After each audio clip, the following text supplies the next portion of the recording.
Allez, salut à toi, bienvenue sur la chaîne YouTube La Classe de Monsieur Fred. N'hésite pas à t'inscrire à ma chaîne si ce n'est pas encore fait. Et si tu apprécies mes vidéos, eh bien, n'hésite pas à les liker. Aujourd'hui, une petite capsule de science.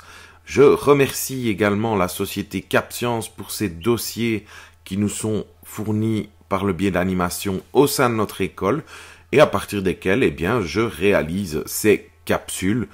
Et aujourd'hui, je vais vous parler des états de l'eau. C'est parti. Les trois états de l'eau. Tout d'abord, il y a l'état liquide. L'eau se présente sous forme liquide.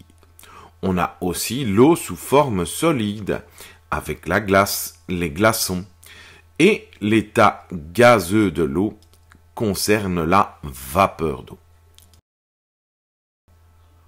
Voyons voir un petit peu le passage d'un état à un autre. Donc, les trois états, je rappelle, liquide, solide et gazeux.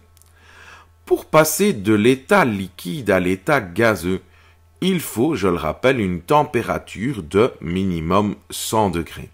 C'est le phénomène de vaporisation.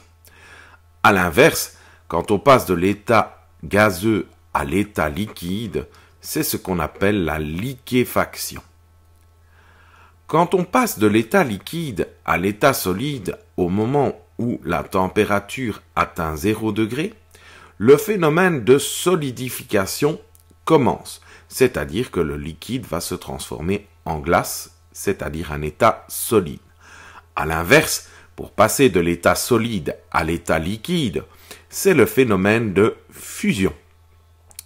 Et donc, il nous reste l'état solide et l'état gazeux. Lorsque l'on passe de l'un à l'autre, on a la sublimation. Par contre, dans le sens inverse, lorsqu'on part de l'état gazeux vers l'état solide, eh bien, on a la condensation. Voici une petite remarque. Je rappelle, pour passer de l'état liquide à l'état solide par le phénomène de solidification, lorsque la température atteint 0 degré et en deçà, eh bien, voici deux photos.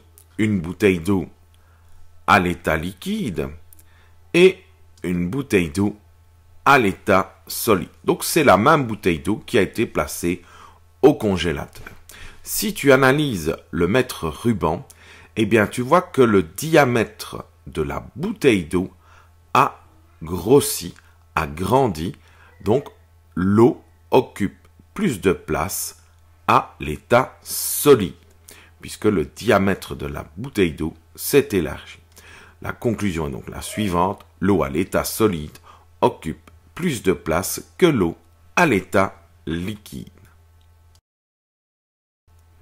Voilà pourquoi ta bouteille d'eau, eh bien, tu ne dois jamais la mettre au congélateur, sinon elle va se dilater.